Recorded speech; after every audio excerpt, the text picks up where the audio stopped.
hey, happy Friday. Come on in, pull up a chair. The Daily Dope is in the air.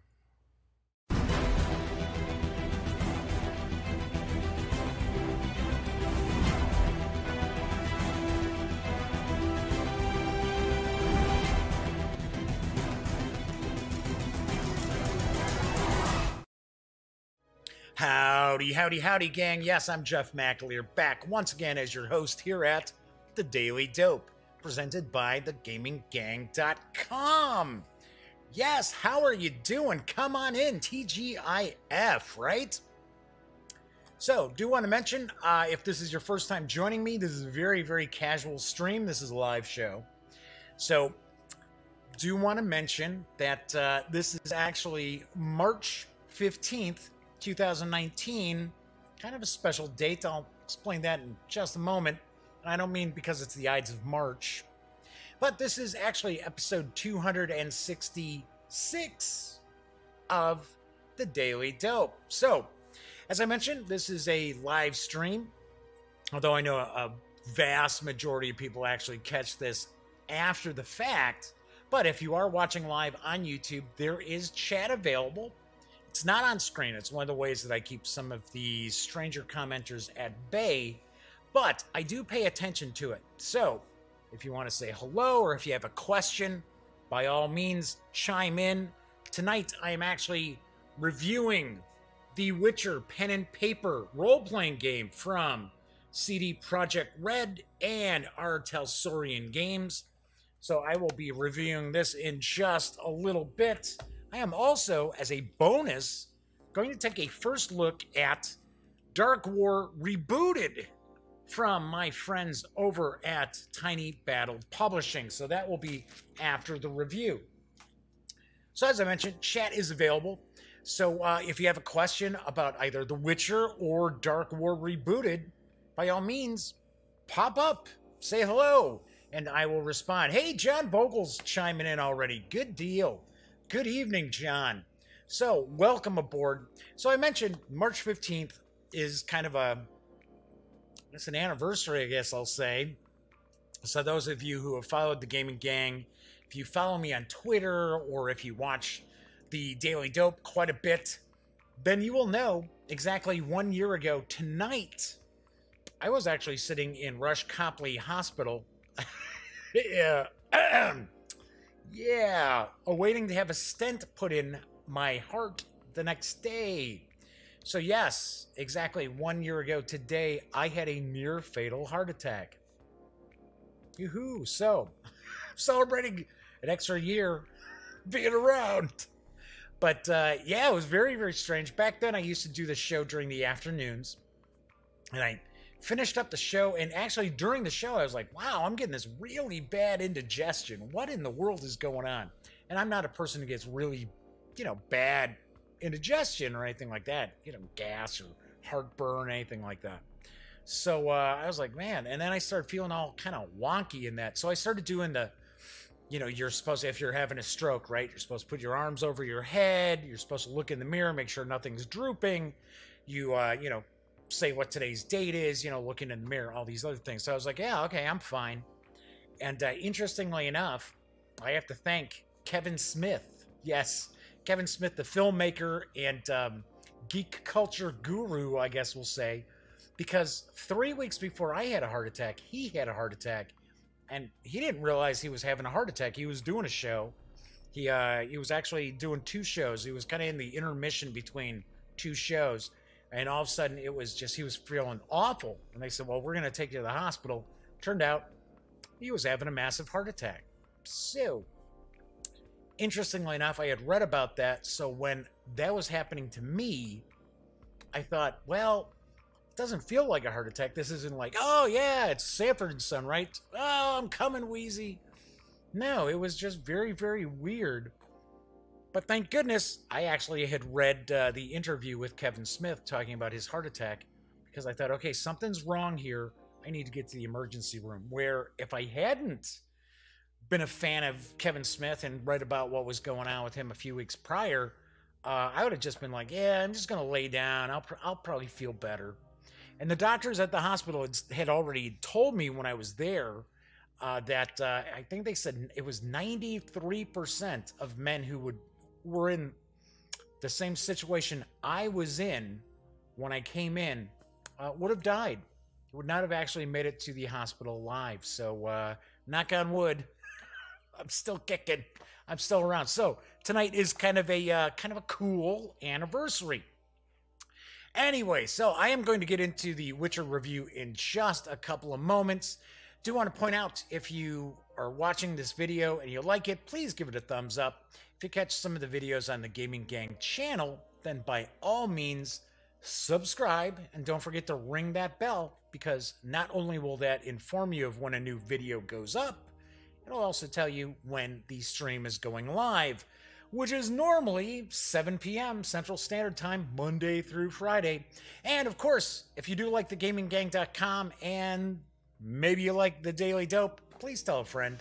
That is very, very important. I find it really strange. I have been doing this. I'm in my 9th year of covering mainly tabletop gaming. And, you know, the traffic we get at the website is great. Don't get me wrong. But I run across like people who just started doing this stuff a year ago, and they do 3-minute reviews, which I think is a bunch of BS. I'm sorry. I'm not going to base my buying decision on something that somebody spends 3 minutes telling me about, because I'll tell you what, I guarantee they didn't really delve into that game too hard either, because you can't do 3-minute reviews just about every day. And no. So anyway, so I ran across a channel that I'm not going to discuss. Personally, I thought sucked. And they're like, yeah, we started doing this a year ago, and they have 13,000 subscribers. And it's like, how? It's like, you guys suck. I'm not saying this show is the greatest thing since sliced bread. Far from it. But I don't know. I have absolutely no idea how you grow traffic or subscribers on YouTube. That is certainly, and I'm not going to do something shady either. So, don't know. Anyway, so John Vogel's in chat. Anybody else is in chat, be sure to chime in. I do want to mention, yesterday I did a first look at John Carter of Mars, the role-playing game from Modifius Entertainment. I did kind of a first look at the slipcase, the collector's slipcase that they have. Do have a contest going on right now to score a copy of the John Carter of Mars core rules in PDF. All you got to do is comment on yesterday's video and let me know who your favorite science fiction character is, and you're in the running. I actually gave a copy of the one of the PDFs away during the show. I did that live last night. So I said I was going to do 2 copies of the game. So one I gave away to folks watching live, and the other one is up for grabs. I will announce the winner on Monday. All right, let me grab a quick sip here. Okay. It's dry again. It's always dry in Duct Tape Studios. But the weird thing is, it had warmed up in the Chicago area. I was like, nice, sweet, excellent. And then today, it's cold again. In fact, there was some drizzle earlier. It's been kind of rainy. There were little snowflakes mixed in. I was like, All right, so that's a picture of me a year ago tonight. Yeah. Oh, all right. What is this? I forgot to get rid of some of the other images here. Yeah. So this is what I looked like as far as a role-playing game a year ago. So yes, that is a picture of me in Rush Copley Hospital a year ago tonight. So here's something that I do want to mention. Strangely enough, there we go. Let me change the camera again. So I had to quit smoking, right? So I had smoked for 36 years. So I had to quit. That was tough. But of course, I put on weight. So I actually weigh about 20 pounds more than I did when I had the heart attack. So starting from here on out, because I have quit smoking, I am going to focus on dropping these pounds back off because the most important thing was to stop smoking and then kind of take it from there. So as of today, I weigh 234 pounds, 33 pounds, something like that. Got to get it down. Got to get it. I want to get it down below what it was before I had that heart attack. All right. So anyway, let's jump into the Witcher pen and paper role-playing game from CD Projekt Red and Talsorian Games. It's written by Cody Pondsmith and Lisa Pondsmith.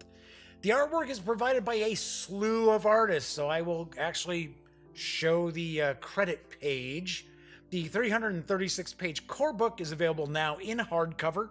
It carries an MSRP of $50. You can score the PDF on DriveThruRPG for $24.99. And the fine folks over at Talsorian Games was kind enough to send along the hardcover. So I did a page through. We looked at this in depth not too long ago, about a couple weeks ago, I want to say. And so we've taken a peek through it. What I'm going to do here is I am going to kind of page through, share my thoughts. Hey, Flaming Huron's popping in.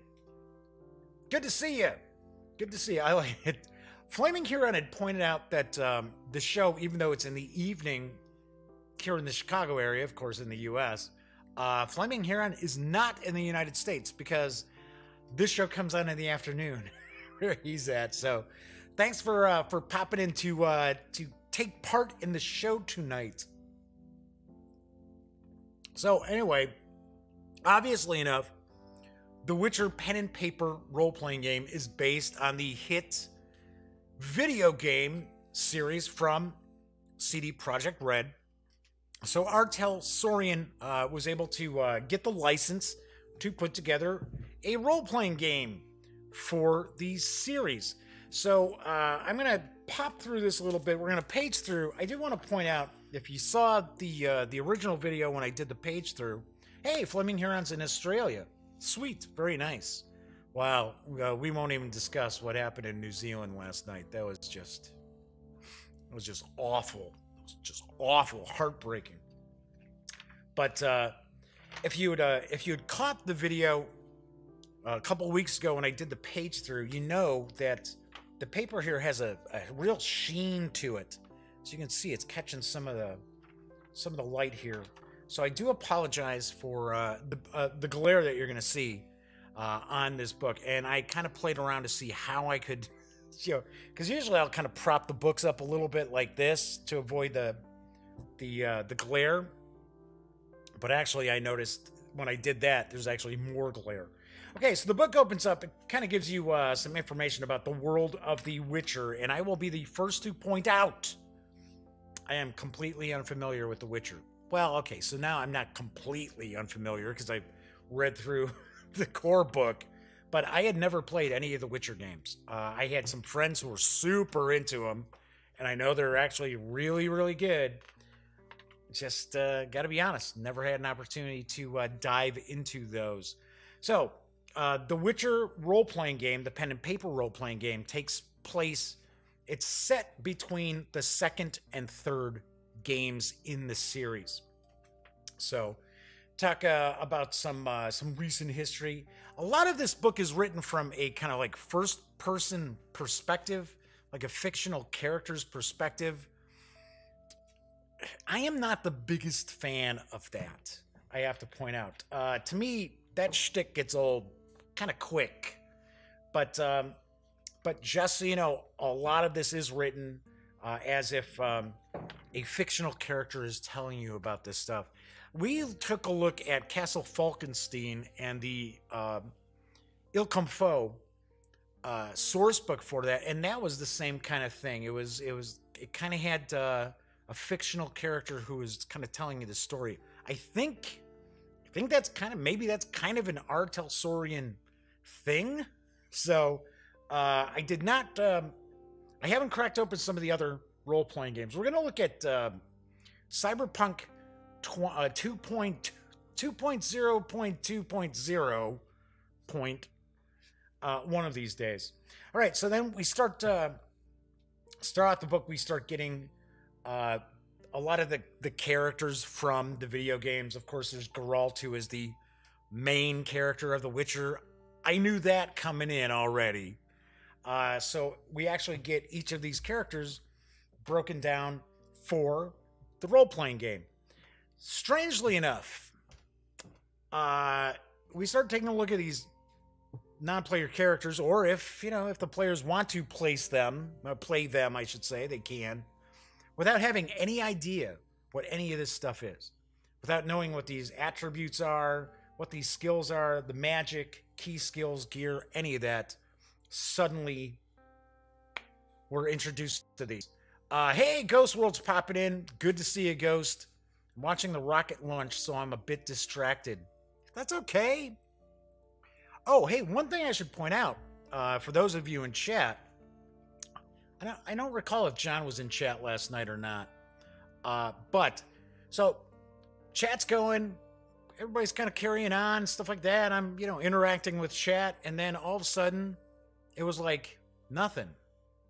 It was no more chat. I was like, oh, I guess everybody clammed up, or maybe, everybody left. So I was like, okay, because I kept glancing over and I see that nothing had popped up. Nobody else was talking. So then after the video renders, I get to see the chat, and for some reason my chat client just dropped the chat. So people were chatting back and forth, talking and all, and I was like, I had no idea. There was even some new folks in chat. I was like, normally I say howdy and welcome aboard. So I don't want anybody to think I was being rude, because I wasn't. So anyway, so we get the various different characters. We'll see some characters have magic. So Geralt uses different signs. Yennefer actually uses magic spells. I like the artwork. The artwork's pretty cool. I do want to point out, I do know that The Witcher is also based on a series of novels. This is based on the video games. Kabuki Kid's popping in. Good deal. Yes, Kabuki Kid was doing some gaming last night. That's pretty cool. Good to have you in. Good to have you in chat, Kabuki Kid. Kabuki Kid won the John Carter of Mars PDF yesterday, too. Don't forget, I'm dead serious.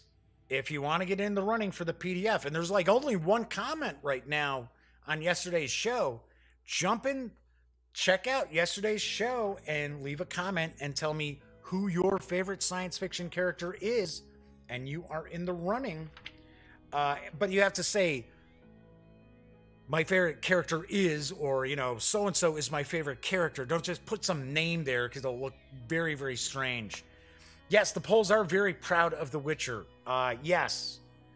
CD Projekt Red is also working on Cyberpunk 2077. So everybody's pretty pumped to see that. Although I don't think it's coming out until next year. Okay, so we've gotten a little bit of history. We've gotten some of the characters. Then we get into creating your own character. So talking about picking your race, doing a life path, picking your profession, pick your statistics, select your pickup skills, get your money, outfit yourself. That's basically what you're going to do. There are loads and loads of charts and tables in this book. One thing I do want to mention as I page through this is what kind of threw me off a little bit is that it seems as if everything gets kind of like a page devoted to it. You don't see multiple pages talking about a subject. Combat, yeah, a little bit, but everything is kind of like little bite-sized portions for you to swallow. And I gotta be honest, the way that this book is laid out is not intuitive at all. There's things scattered all throughout this book. And as you can see, there's a lot of busy. It's very, very busy, visually busy, in my opinion. Now, that being said, this is a pretty crunchy system. So this is a very number-heavy system as well. Although the reality is basically roll a 10-sided die add your skill, add your attribute, and then that's it. You know, you're basically, if you're fighting somebody, you're both rolling and adding these numbers together. Whoever's higher is actually hits. Or if you're, you know, not actually fighting and things like that, you've got a difficulty, a challenge number that you're looking to better. So fairly simple as far as that goes, but there is a lot of dice rolling in this game, a lot of modifiers and things like that. So for an example here, like you're rolling up, okay, your homeland, what's the fate of your family? Oh, well, something happened to your family. Well, here you go. Here's a fate chart. Roll your die 10 again. Parental fate, family status, most influential friend. Now, granted, you can roll dice or you can just pick them or just make up your own thing. Although, by rolling the dice, you get different gear, starting gear, and stuff like that. So, it's probably a good idea to roll or at least pick something from the list. So we've got, for an example, you know, siblings, your life events. But as I said, there's a lot of different charts in the book. Now, one of the first things I had noticed, and you have made it notice this too, is there was no, hey, what is a role-playing game kind of introduction. There was no, hey, it's Bob and Jane and Frank and Betty and they're sitting around the table and Frank's the GM and blah, blah. No, not in this book. But that being said, there's at no point does it actually tell you what dice you need to run this system. Usually in a book, it'll say, hey, these are the dice you need. Let me explain these dice. No. As I'm sitting here on a page that says whores and debauchery. So yes, you could finally realize that you need 10-siders and 6-siders to play the game. So like I said, everything, you notice, there's a lot of stuff where it's like one page, some charts, some tables for you to roll on. Now, I'm not saying that's bad. And one of the things that I have to point out is that if you watch any of my role-playing game reviews, I am one of these people, and I say it all the time, the mechanics of the game are not going to make or break that game for me. Because having so much experience being a game master, I will kit bash stuff. I never run anything the way that it's actually designed. There's stuff that I don't like, I throw it out. There's stuff that I like from other games, I'll plug that in somehow. So we've got the professions here, and defining skill. The defining skills are kind of cool. I'll show you those in just a bit. Vigor, magic users will have vigor. No magical perks. Talking about the different skills here and the gear here. So we've got the bard, we've got the craftsman. Then it kind of goes into a little bit of detail about their defining skill. So you have a defining skill, but you also have other skills. There are not a ton of skills in this game. Ghost World says, yeah, there's that super glossy, plasticky paper again. Well, it's not really plastic-y, but it is very shiny. So we got Criminal Doctor, we got Mage, Man-at-Arms, Merchant, Priest, and the Witcher. As far as these classes, these professions, they're not necessarily balanced. So, like for someone who's playing a Witcher, of course, obviously, most of the players are going to be like, yeah, I want to play a Witcher. They tend to have an easier time than people who would not be a Witcher, say a merchant, especially when we're talking about like combat. All right, so we get to the 47th page, and now we actually find out what the statistics are, what the attributes are. Once again, not necessarily really intuitive the way this is laid out. You'd have thought we would have gotten a little explanation of the statistics, or I always say attributes, before we got this. Because it would be like, okay, well, what is this? Okay, what is CRA? I don't know. What is that? It's crafting, actually. So you've got more statistics, So you got intelligence, reflexes, dexterity, body, speed, empathy, craft, will for willpower, and luck. Then you also have derived stats as well. Then you got how you figure out your health points. Combat is very lethal in this game as well. The actual hit points, sort of in the ballpark for, most fantasy role-playing games, like, say, D&D or Pathfinder. You'll have characters, 35, 45 hit points. So now we get into the skill descriptions. Anything that has a 2 next to it. So for an example, like a language here, monster lore. Those tend to be more difficult skills. So you actually have to spend twice as much when you're actually buying them and leveling up. So we've got a few. We've got intelligence spells. We've got skills. Reflex skills, dex skills, body, empathy. There's only a couple of body. Crafting, willpower, and then... Wait a second. Yeah, there we go. So then we talk about skill resolution. Like I said before, you're going to roll a 10-sided die. You're going to add your statistic. So whatever is kind of... And this is pretty common. Everyone gets 1 hit point. Go. Yes, everyone is playing a mage in Advanced Dungeons and Dragons First Edition with one hit point. I should say wizard, not mage. So yes, if you stub your toe, you are dead. So anyway, so like I said, you're gonna roll your 10-sided die. You're gonna add your stat to it, which is really your attribute, whatever is kind of like the guiding attribute, and then you're gonna add your skill. And then, like I said, if you're say a challenged, head-to-head sort of contest, you're going to be each rolling, or like the GM's rolling for the NPCs, and you're going to, whoever has a higher number is going to be, magic user to be specific. Thank you, Kabuki Kid.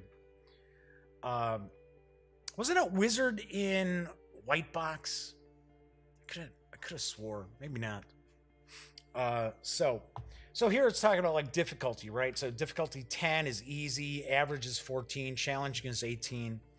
The way that this system kind of works with these difficulty numbers, once you get some experience behind you, a lot of the like challenging and difficult stuff should be fairly easy. It almost gets to the point where it doesn't really matter what your 10-sided die is.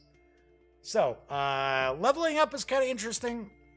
So you get improvement points. And here's kind of an idea of what the GM is going to hand out as far as improvement points. So if you want to level up a skill, all you got to do is you have to pay the number of improvement points that you've of the level that it's at. So for an example, if you were going from like level 5 to 6, you would pay 5 improvement points. If you're going to raise one of your stats, you actually multiply the level of the stat by 10, and that's what you got to pay. So the stats run from 1 to 13. 1 and 2 is actually pretty inept. 13 is like superhero. So yeah, 6s, 7s, that's pretty average, pretty much in the middle. Talk about reputation. So now we get these skill trees. So with the defining skill, so you got a defining skill, and then depending on what kind of subcategory of that profession you want to get into, then you're going to look at these skill trees, which I thought this was kind of interesting, but once again, this is really busy. It's very busy looking. So the bard skill tree, their main skill is busking. So you want to be the charmer, the informant, the manipulator. So then we get into these other kind of specific skills. So for an example, like return act, raise a crowd, good friend. A2 Brute. Now, A2 Brute is not a skill that's available to like other professions. You can't just be like, well, I'm a criminal, I want A2 Brute. So I thought that was kind of interesting. Speaking of criminals, so we've got doctors. Although, I don't know. To me, I thought it was kind of odd. Doctors actually crafting their healing hands is based on crafting. I'd have thought intelligence, but I don't know. So we got the mage, man-at-arms, the merchant, the priest, and so forth. Okay, so then we get into gear. There's a lot of page space devoted to gear. Let me grab another sip here.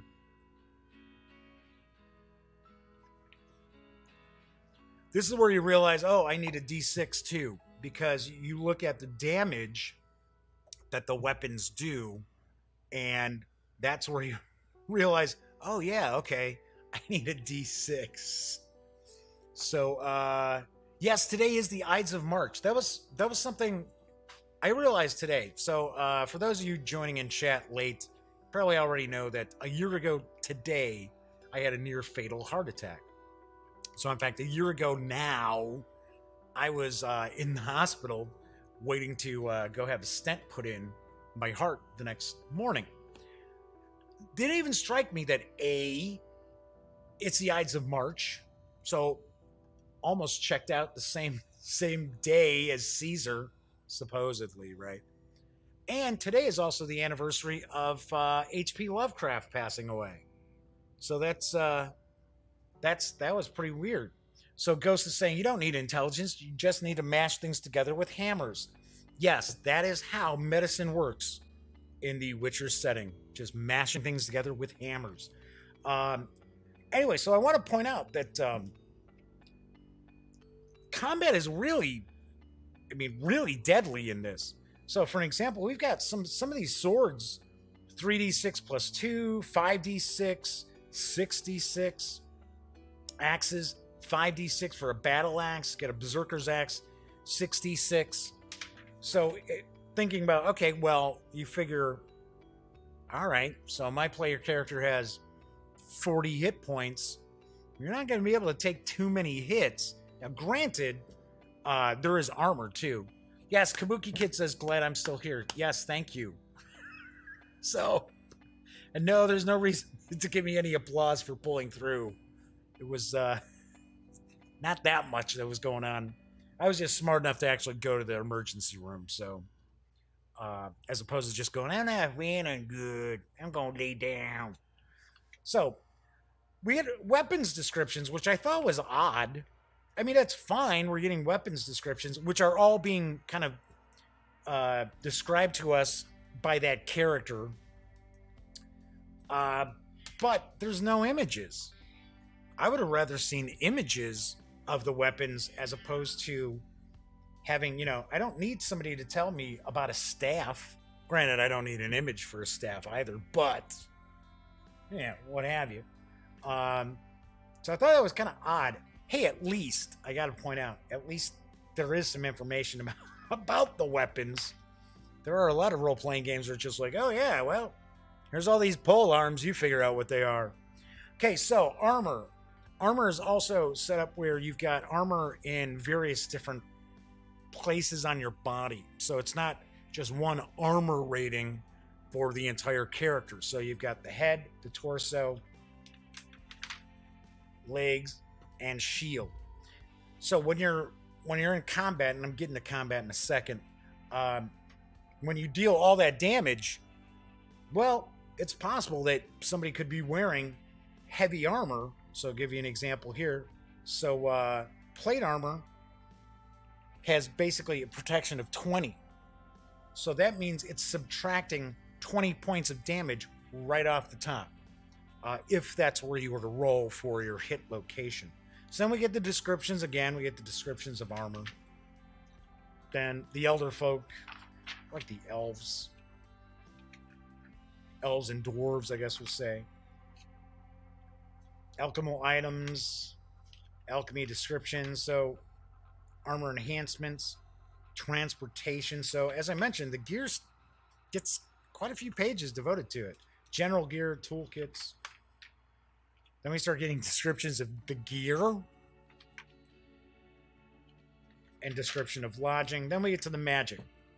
So magic in the Witcher setting is not. This is not a high fantasy setting. This is not. This is more gritty, more realistic. Not everybody is tossing spells out there, and magic is not. Magic can be pretty dark. Oh, Flaming Heron saying they're recovering from heart surgery. Wow. Well, glad to see that you're doing okay. Yeah, it is kind of an eye opener. See how things change like that. Try not to take things for granted anymore. So anyway, so we've got novice spells, we've got mixed element, and of course we're looking at, it's basically elemental magic. Then we got master spells. Then we've got priest invocations. So you got druids and priests. Then you got the Witcher signs, which are another form of magic. We got rituals and hexes. So there's a lot of magic going on, but the way I kind of look at it is almost, well, there's more magic in the Witcher setting than there is, say, in Conan's Hyboria. But there's far less magic than, say, you would have in Pathfinder, Dungeons and Dragons, stuff like that. There is crafting in the game. I gotta say, I thought that was kind of odd. In some ways, to me, it seemed, now, once again, I have not played The Witcher, but I'm going to take a guess that crafting probably plays a big part in The Witcher. And this almost felt like this is kind of squeezed in here, almost like hammered in. You know, like, okay, I'm going to take this round peg and hammer it through the square hole. It's almost, because, I mean, we're getting like a lot of page count on this crafting stuff. Now, some people might think it's really cool. To me, I just think, I don't know why it's really in there. As far as, just, yeah, it's just like crafting just regular weapons and stuff. It's not like Armored Hood. Crafting difficulty, time, components, your investment. I don't know. I mean, it's all right. Fixing and salvaging. Now, one thing that's kind of cool in combat is when you take damage, even if you have armor, if you take any hit point damage that gets past that armor drops down 1. So it's sort of like, so for an example, if your armor in the location that got hit was 20, then, and you took, even if you took 1 hit point of damage, you're still going to end up having that now be at 19. So Fleming Huron says, I suppose it's good the focus is not entirely on Witchers. Yeah, you know what? I agree with you on that. It could have gotten, this system could have been like a real disaster if it was everything was the Witchers, and then, you know, all these other professions and stuff were just like, yeah, whatever. So I will point out though that the Witchers do have an advantage, although I guess that the Witchers are not well liked. It's because I mean, mainly they were around to kill monsters and things like that, and they were really good at their job, so there aren't that many monsters anymore. So so they don't really have a purpose, as much of a purpose anymore, and they can't be too like charismatic and stuff. So I thought that was kind of interesting. All right, so we've got now we're into combat here.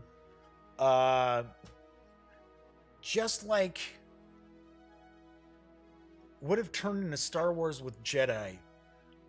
Yeah, you know, one of the things that I kind of talk about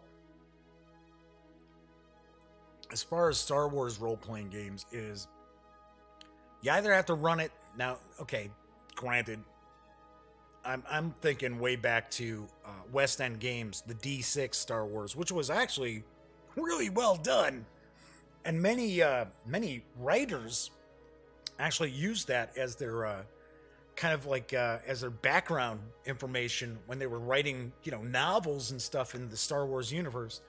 But it's kind of like, okay, so you're either going to have everybody as a Jedi or no one is a Jedi, outside of like NPCs. Because there's nothing worse when you're playing in a role-playing game and you got that one character who's just like so overpowered compared to everybody else. And it's sort of like, yeah, wow, that just sucks.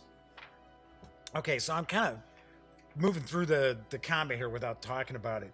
So this is one of the things where I was talking about how this is very numbers heavy, and you're going to have to juggle a lot of numbers in your head or jotting them down as notes, both as a player or as a GM.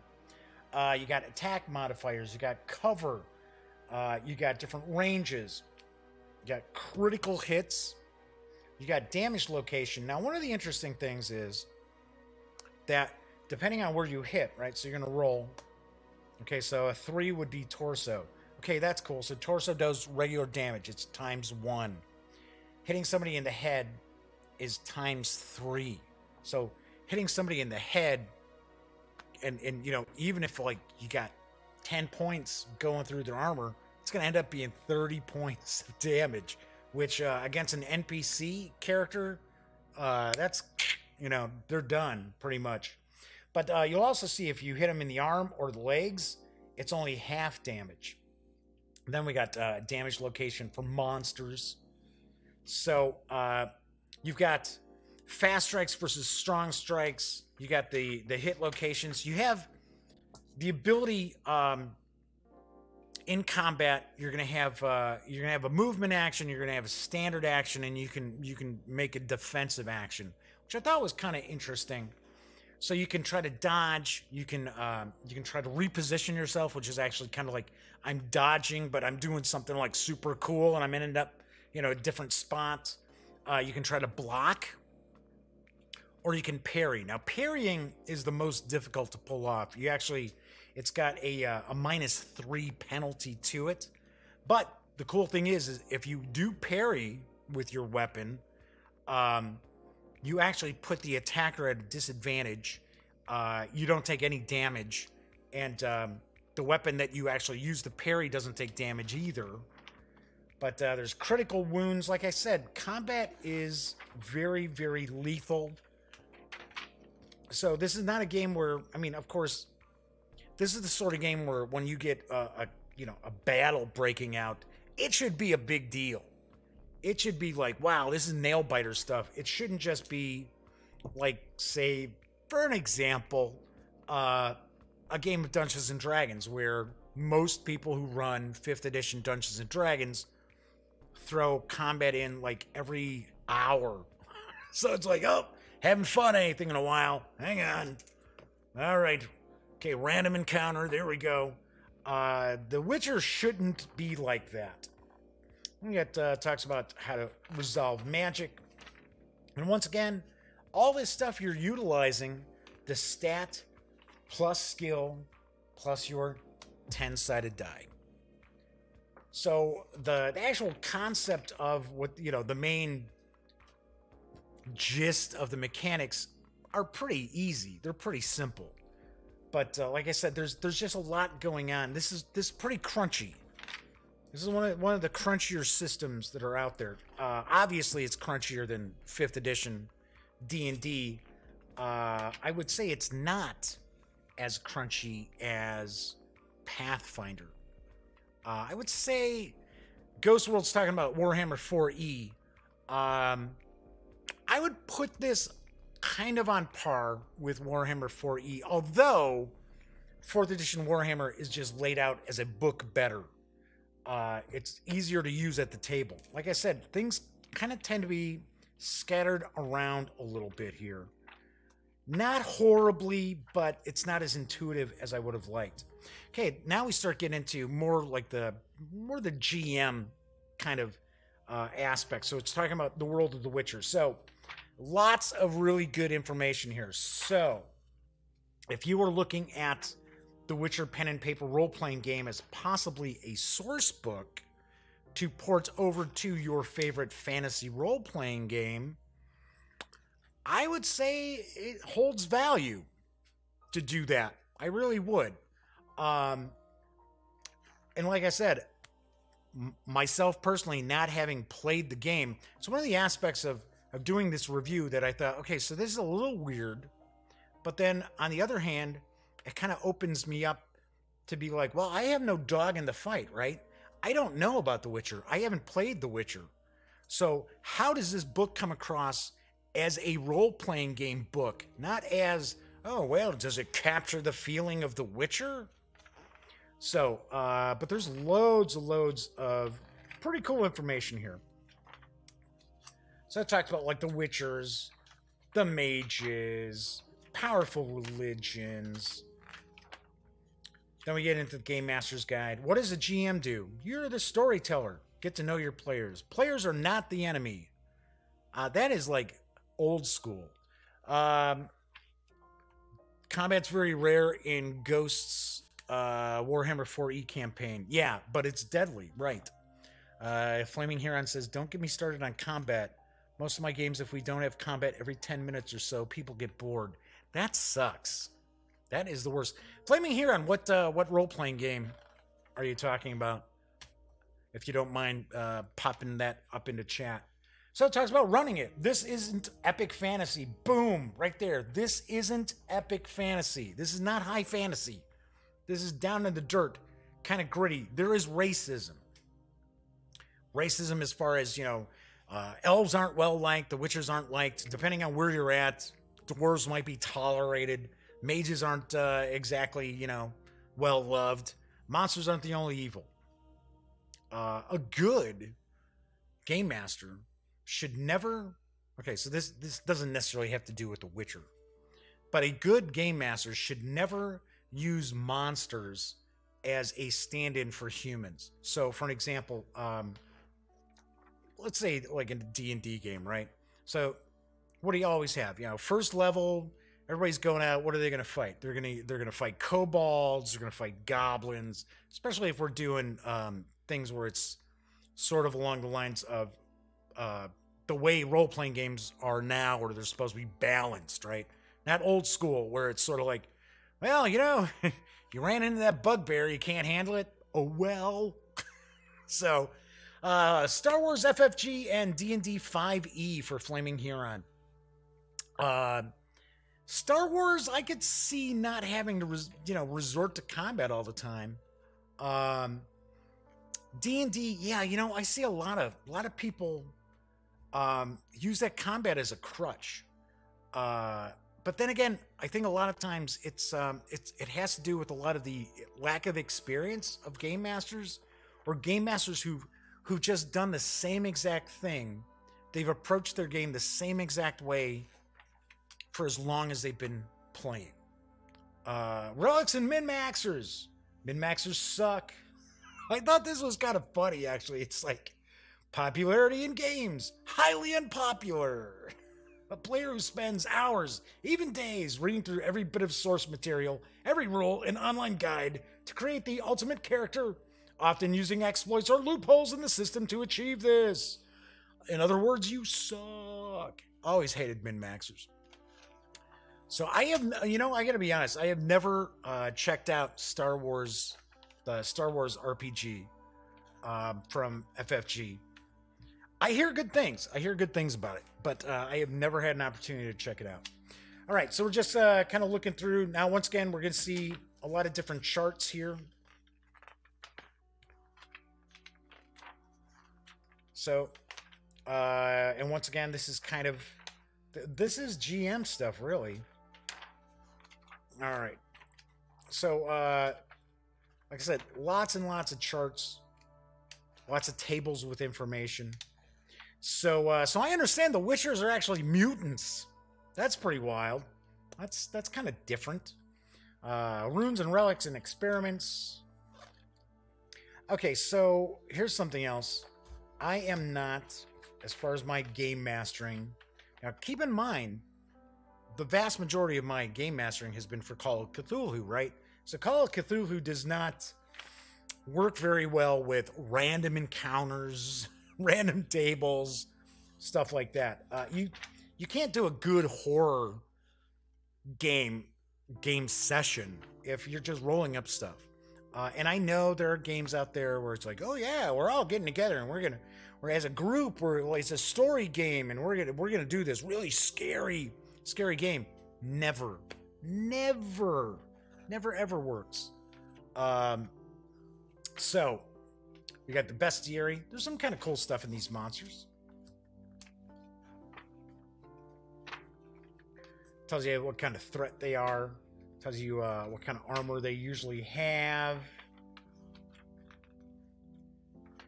What kind of bounty you might get for killing them. Once again, like I said, it's all Greek to me as far as many of these monsters here. So, it's going to take us almost to the end of the book, because then we get a quick adventure, which personally, I was like, nah, it was all right. I didn't find it to be, I don't know. To me personally, I didn't find this adventure to be something that would be like, wow, we played this intro adventure. We've got to play The Witcher again.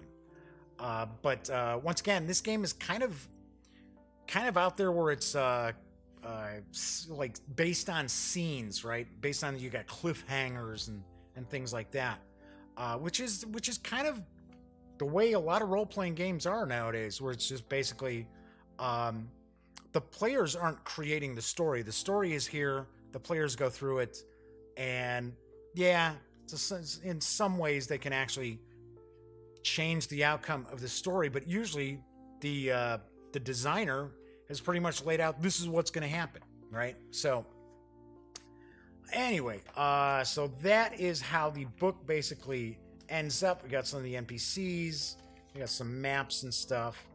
I gotta say, the character sheet's kind of bland, at least in my opinion. It's not that exciting. That's the character sheet right here. Dual-sided, really. You may actually, if you're like a Magic user, you might need more than that. So that is the paging through The Witcher, kind of talking about it a little bit. So let's catch up on the chat real quick. Love the story of a game, but that relies on someone who's able to think on their feet easily or plans extensively. Thing is, if you're looking to play this game, you probably already know the material it's based on. It's sort of like Warhammer role-playing game. Okay, like and know the setting already. Okay, so cool deal. So what do I think of The Witcher pen and paper role-playing game? Like I said, I came to this not really knowing anything about The Witcher. Outside of just like broad strokes about the game system, right? I mean, I knew it's gritty and dark, and there's sexuality in it, and racism and stuff. I knew that stuff. I didn't know anything about the setting. Like I said, I didn't know witchers were mutants, basically. So, I think the system is pretty standard. I mean, there's really not anything that's like really new jumping out at me. That doesn't mean it's bad. It just means that it's pretty much, just kind of there. I mean, how many games have we seen where it's like attribute plus skill plus a die roll equals whatever, and you need to beat a challenge number, right? A difficulty number. Tons of games are like that. I like the combat. I like the combat that gives you some options. I like the fact that you have the armor in different locations. That, RuneQuest, that was one of my favorite things about RuneQuest, was it wasn't just, hey, I'm an armor class 6. No, it was, all right, so I've got my helm with a visor, I've got a breastplate, I have, different pieces of armor and stuff. Hey, Viper Dave's popping in. Cool deal.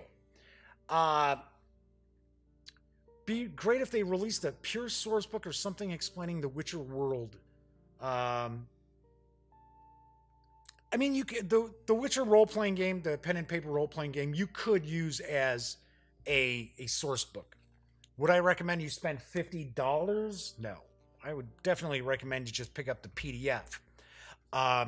Anyway, so the system, there's things I like about the system. I don't like the way the book is laid out. Like I said, it seems like information's just kind of randomly placed. Wasn't, which is really weird because, I mean, this is from Talsorian Games. They've been around for a long time, right? It's not like this is the like first time company. It is possible CD Projekt Red had something to do with that too, right? Because The Witcher is their property. Well, their licensed property, right, from the author. So, I like the artwork. I don't like the paper, right? I don't like the sheen to it. It also feels kind of thin. Not terrible, but it's just, to me, it doesn't strike me as the book is going to hold up to a lot of wear and tear. I like the background information. Like I said, I don't think it's not revolutionary in any way whatsoever. It is crunchy number-wise. It is not a game that you're going to want to introduce to people who have never played role-playing games before. Thus, probably why there's no 10 pages of, hey, what's a role-playing game? And what are these dice for? And Joe Bob and Billy and Lucille all around the table and stuff like that, right? There's not anything like that in this book. So I would not say this is an introductory role-playing game either. Then again, on the flip side, people have been playing role-playing games for quite a while and who are familiar with various different systems. I don't know if I see them really jumping on board this system either.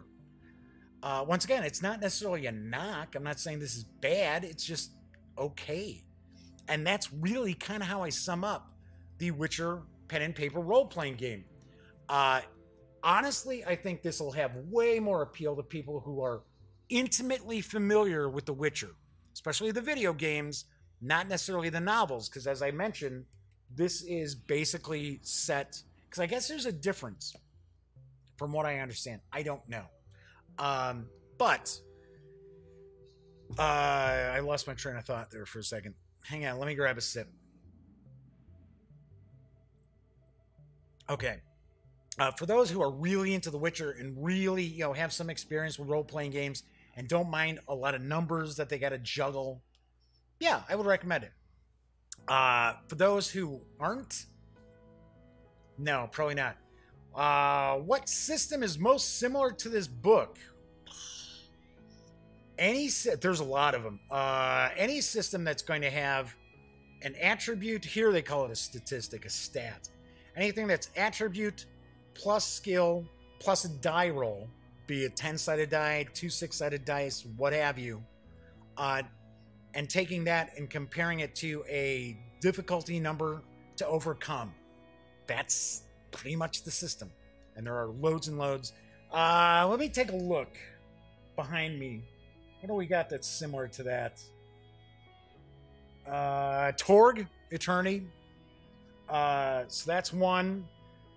You've got also very similar to that is the Warhammer 40k Wrath and Glory, which is also from Ulysses North America. They kind of have the same sort of thing too. I always laugh when people are streaming and they drink, but they drink mid-sentence. So anyway, Counterproductive Game says it's D100. Cyberpunk, yeah, because this is not the Cyberpunk system. Because I want to say this system is called Interlock or Interlocking. I think it's Interlock. And I know a lot of the Talsorian games are based on what they call the fusion system. So yes, so this is, like I said, this is rolling a d10, add skill, add stat, and overcoming a challenge or overcoming somebody else's roll. So on a scale of 1 to 10, I give The Witcher pen and paper role-playing game a 6.8. So once again, it's not bad. It's not fabulous. It's okay. It's simply okay. Now, if you are a big fan of The Witcher, I would think you could easily add an extra point, maybe even a point and a half. Like I said before, it's much more complex than, say, 5th edition D&D. I don't think it's as complex as Pathfinder, because in my book, I think Pathfinder is just way too overbloated now. It is just ridiculously non-intuitive, I guess I would say. Although their stuff is kind of cool. But yeah, something else I will throw in there, though. So our Talsorian Games, they seem really cool. The folks seem really, really cool. So, like I said, I'm not trying to dissuade Witcher fans from picking this up. I'm just saying, those of you out there who are not big role-playing fanatics or not big Witcher fanatics, if you're going to get it, get the PDF. But what I was going to say is, they seem really, really cool. They, Mike Pondsmith and Corey Pondsmith, they do like a podcast where they'll answer people's questions about their game systems and stuff like that.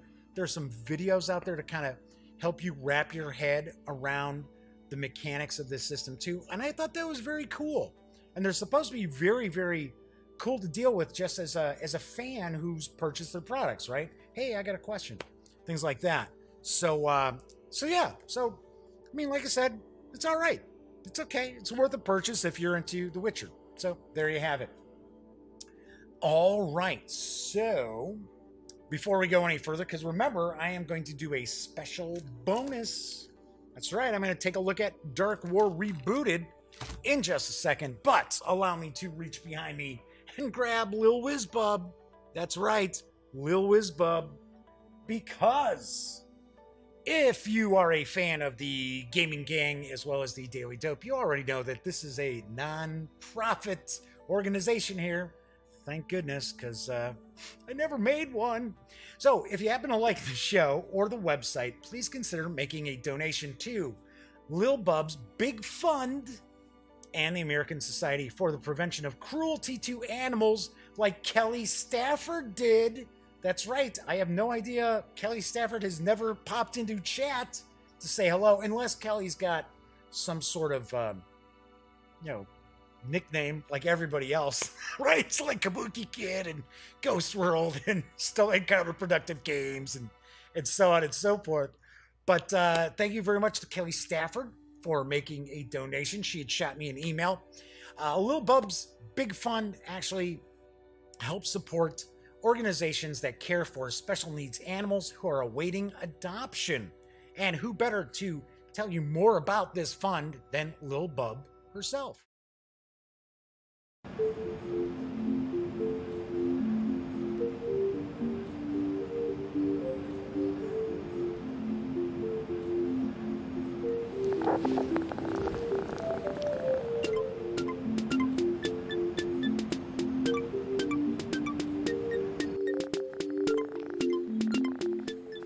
Hi, Bub. Nice to meet you. I'm Joey. I work at the ASPCA Adoption Center. It's nice to meet our first ever cat executive officer. Can I show you around? Let's go.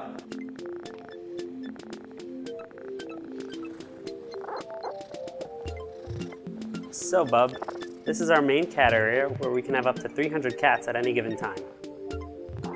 They live in these nice cat condos where they can play, jump, and be comfortable until they go home.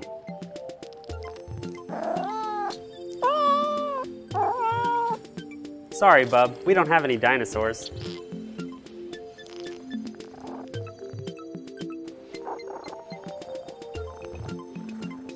And this is where we keep our adoptable dogs. This is one of my favorite dogs, Duchess. She came to us through the NYPD, and we believe that she was abandoned.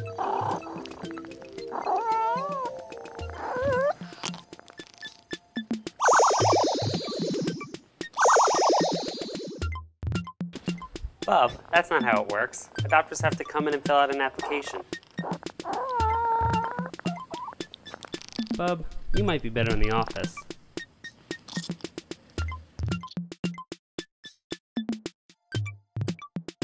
All right, we already know that you're not going to be clicking there because there's nowhere for you to click on it. So one thing I want to point out is that if you're not familiar with Lil Bub, and I always say you can learn more about this really phenomenal and interesting cat at lilbub.com. But there's a comment about, when am I going to see the dinosaurs? You know, that the little Bub is supposed to be saying. So the whole premise for that is Lil Bub goes and visits the Field Museum in Chicago, and Sue the T-Rex, he falls in love, or she, I should say, falls in love with the T-Rex. That's why Lil Bub loves dinosaurs. So yes, Bub is truly magic. So I see there was a comment about Americans love board games. I don't know. I don't know if I would say that. Europeans are much more into board games than Americans tend to be. But we have seen a lot of growth as far as the tabletop gaming industry. I see, I've gone out with my best friend Elliot Miller and hung out in a pub and broken out Twilight Struggle and played that. And we busted out some card games. Dominion, I remember we were playing one time. And it's not like we had a bunch of people going, the hell's going on? People were walking over going, oh, hey, what's that? Especially Twilight Struggle. People were like, that looks really cool. What is this? And we explained it to them. They're like, oh, wow, that sounds wild. It's like, yeah, it's one of our favorite games. All right, so I had to get a little soda here. So what's cooking on the show next week? I don't know, really. I know on Monday I am going to unbox and take a first look at Forum Trajanum from Stronghold Games. Yes, it's an ancient Rome game by Stefan Feld. Yes, Stefan Feld is a big fan of ancient Rome. So that's on Monday's show.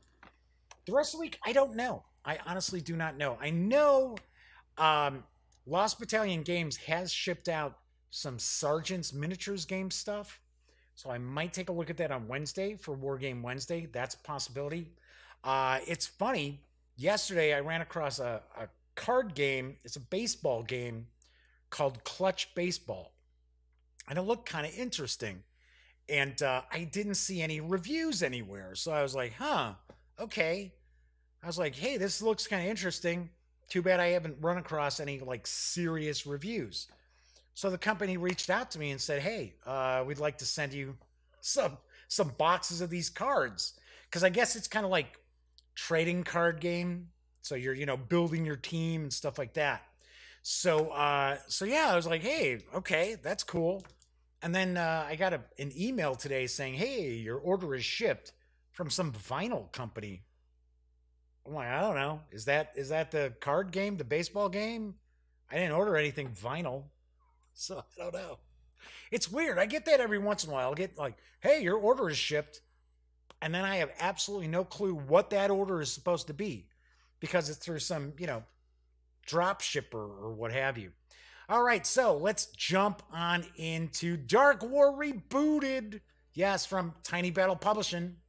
Written by some guy named Mark H. Walker. Who's that? I don't know. Completely unfamiliar with this guy. Nah, it's my buddy Mark H. Walker with artwork provided by Federico Delocchio. Let's guess. Gary McCluskey and Loran. That's all it said. Loran. Don't know. The 48-page book and additional goodies do carry an MSRP of $35. It is on sale for $30 right now at the Tiny Battle website. Do want to point out you can get this in PDF from DriveThruRPG. It's normally $12, but today only, it is the deal of the day. You can get it for $6. $6. How can you beat that?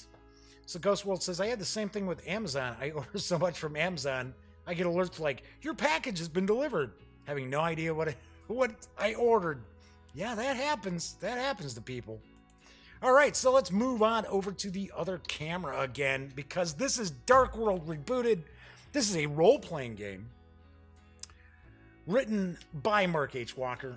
It is based in his, I want to say it's called Dark War. It's a series of novels. Yes, you can get the digital file in PDF of this over at, you can get it at DriveThruRPG. You can get it at Wargame Vault. I would say just go to DriveThruRPG to get it, because it's $6 there too. And of course, as I point out, if you are going to go over to DriveThruRPG or one of the one bookshelf sites, please stop by thegaminggang.com first, click on one of our banners, and that way if you do happen to make a purchase, I get a little piece of that, a little bit of that. It's funny, some of the stuff that people get, some of the stuff that they buy, I'll take a look at like my sales report or whatever, and it's like, oh, I got 3 cents from that. So there are a lot of people who use our banners, and I really, really appreciate it. So the first thing I'm going to point out is this book is coil bound. So let me squeeze this on out here. Yeah, right, there we go. So this is a coil bound book. So this is not standard Tiny Battle Publishing print. I can tell you right now, paper's a little bit different. So Dark War was originally released around Origins last year. So Rebooted actually has more content to it, more artwork, more background about the game world. So only $3 for a real book. So anyway, so let's crack this open. Let's take a look at the rule book itself. So we've got what's going on here. So this is supposed to be, I want to say off the top of my head, I don't know because I have not read this, obviously. This is the first time we're looking at it. I want to say it's like 1985. It's like an alternate universe. There's like World War III going on.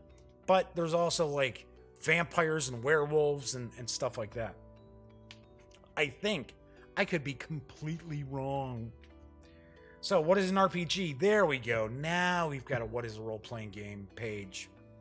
I swear, if I ever write a role-playing game book, when I have the what is an RPG section, I'm going to just put the book you're holding in your hand. And that will be it. So what is this skirmish thing? Yeah, so this is a role-playing game. It can also be used as a skirmish game. So here we go. We got some background on the Dark War. So the economy, the combatants. So here, for the most part, the non-paranormal combatants are divided along the political lines that formed, there you go, 1985's reality. The Soviet Union and its allies, the Warsaw Pact, against the North Atlantic Treaty Organization, or NATO, as it's commonly referred to. So we've got the monsters. So we got, there we go, werewolf right there. So we've got vampires and werewolves. Looks like that might be all, well, witches and warlocks, Wiccan, angels and demons. There's a lot of stuff going on in here. So the game itself, if I remember right from the conversation I had with Mark at Origins, basically it's just your ability in a specific attribute is a die. So if you're really good at something, you might be rolling, say, like a 12-sided die. I don't know, maybe 20? What does it go up to? 12. There we go. Right there. So if you're really good, you roll a 12-sided die. If you're pretty inept, you're going to roll a 4-sided die. And you'll have different things in between. And of course, this is basically rolling the die. You're no doubt going to have different modifiers, and you're looking to better a challenge number. So it was like, hey, what other systems use something like that? Like when we were talking about The Witcher, right? So that's pretty common. Now, if you recall, when I reviewed Kids on Bikes is very similar to that. There are a few different systems out there that do have your ability is based on the size of the die. I thought there was one I remember. I think it went up to like a 20-sider. So we got character generation. So you got assigning dice. So you get 10 dice to assign to 7 abilities: 5d4, 3d6, and 2d8. What? I don't get to start with a d10 or d12? Who wrote this? I'm kidding. Experience points. Buying soak. We'll find out what that soak is. Kickers. Talking about shooting, melee, dodging, speed. Okay, so one thing that Mark Walker is really big on is that you don't have to, like, have 10 pages to explain something. Now, it was funny because earlier today, I saw Mark was kind of going back and forth with somebody who, I don't know if they're like a war game reviewer or if they're just somebody who's really into war games. And I gotta admit, and my apologies, because I know we've got some folks out there who are war gamers like me. I'm not a crazy war gamer.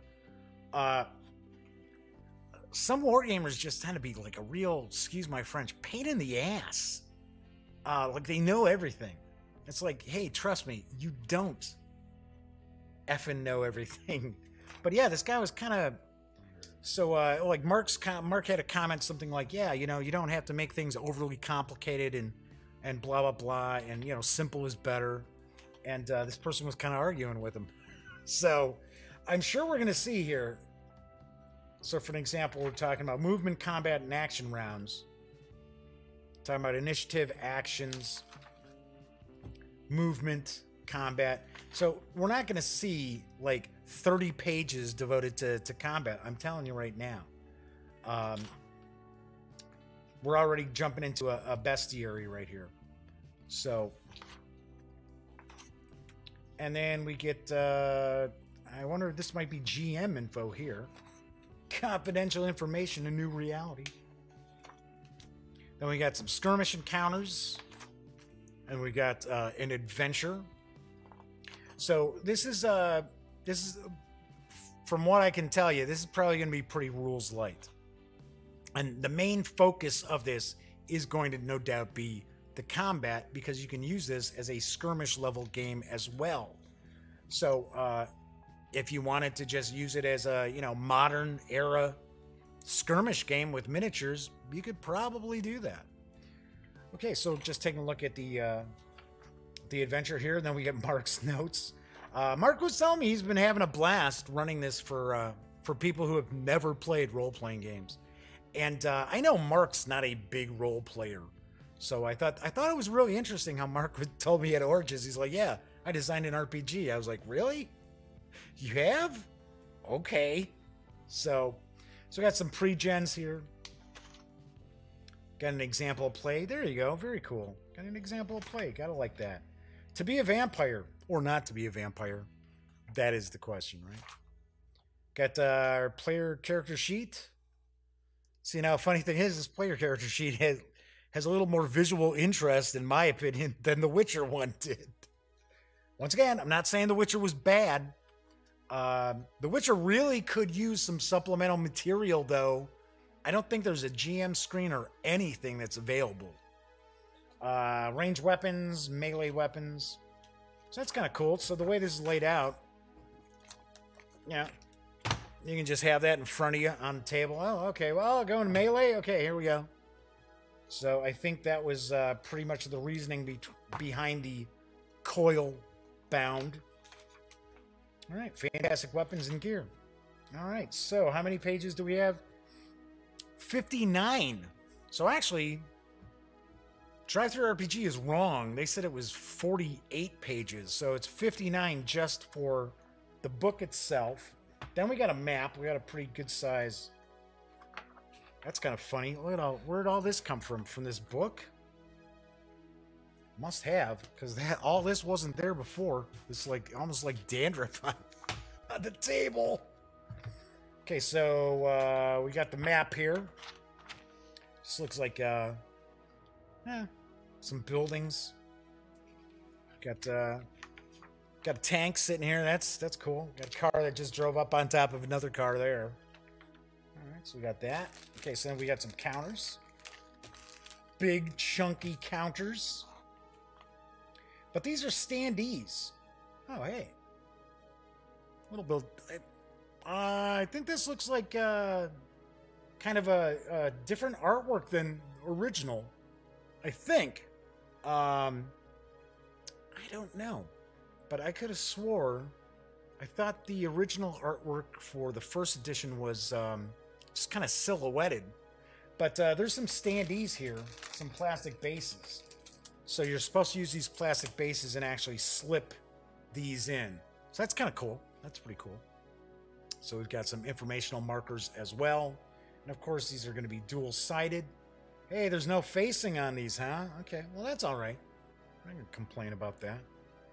All right, so these look like we got monsters. We've got a corpse. We've got soldiers, a werewolf, demon. And then we got some soldiers here. Looks like we got some elite teams there too. All right, and then we've got some cards. Now I don't know what the cards are for, because honestly, I didn't think I saw something that that indicated we're using cards. Apocalypse World, Dungeon World, D&D 3.5, Pathfinder, GURPS, Fiasco, Tale of Cthulhu. Wait a second. Isn't it Trail of Cthulhu from Pelgrane Press? Apocalypse World and Dungeon World. I like Powered by the Apocalypse. I think it's pretty cool. To me, though, Powered by the Apocalypse, this is just my opinion. Powered by the Apocalypse strikes me as a system that you're not going to... You could play like 6, maybe 10 sessions to a campaign, right? And then that campaign's going to end. Whereas a lot of people like to play, say, like Dungeons and Dragons, stuff like that. I mean, they might have the same character for years. So, what does this look like? This looks like this might be gear. Okay, let's take a peek here. Ammo bag. Charmer. Get down! Jammed. Muscles. Savior. Be strong. I don't know if you get these or if you can buy these for your character. How I roll. Add 1 d10 to any roll. If the d10 doubles any number, you must discard this card. Reroll any number of dice. Okay, quick thinking. Pretty cool. It's a little bit different, right? I mean, granted, okay, so we got the, you know, the attributes are basically the dice, so... Vinyl Rabbit. Hey, Vinyl Rabbit. Good to see you popping in. I prefer randomness and permadeath for replayability. Yeah. Although I ran a lot of Call of Cthulhu. I was not the keeper who was like always killing off the characters. But yeah, if they did something really stupid, yeah, then they were gonna get the traditional send off for Call of Cthulhu for their investigators. I'll tell you that much. All right, so we got the map. We got a couple of counter sheets. We got the bases for the standees here. We got this little deck of cards. And we've got the 59-page book. Not 48 drive-through RPG, 59 pages. And that's what we find in Dark War Rebooted. As I mentioned, this is available from Tiny Battle Publishing for a sale price of $30 right now. It's normally $35. And if you want to go to Drive-Thru RPG to get it in PDF, today only, $6. Not too shabby, $6. It's normally $12. So you're getting half off of like a third of the price, right? So pretty nice. All right, so that is it for tonight's show. Hey, got to point out, yeah, we got a few little drop frames, not terrible. And I never saw past couple of nights we've hit that like hour mark, and all of a sudden it's like, boom, everything goes red. Although the finished stream render looks fine, so we didn't have that tonight. So that's pretty cool. All right, so as I had mentioned before, on Monday, I am going to be unboxing and taking a first look at Forum Trajanum from Stronghold Games. And the rest of the week is kind of up in the air. Might do a review of Laughter of Dragons. I don't know. We'll find out. We'll take it as we come. So, as I like to always say, when you're not watching the Gaming Gang videos, please visit thegaminggang.com for all the latest in gaming news, reviews, comics, movies, TV. By now you know the drill. Get your geek on at thegaminggang.com. Once again, I'm Jeff McAleer. Enjoy the rest of your Friday night. Have a wonderful weekend. Have a very safe weekend. I always say that because I want you to pop back into chat on Monday.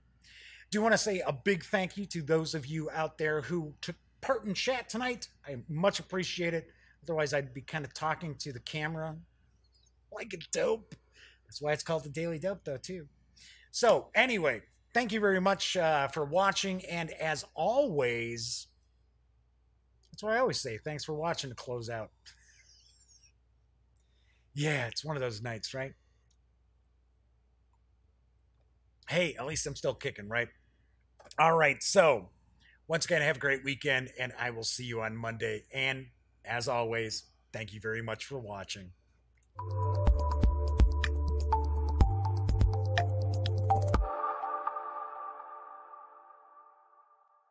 Thanks again for watching The Daily Dope, presented by The Gaming Gang. If you like this episode, be sure to give it a quick thumbs up. And if you dig the channel, please subscribe. If you'd like to check out our previous episode, click right here. And if you want to check out a somewhat randomly selected episode, give a click right down here. It'll be like opening a box of Cracker Jacks. You just don't know what you'll get. Once again, thanks for watching, and I'm Jeff McAleer.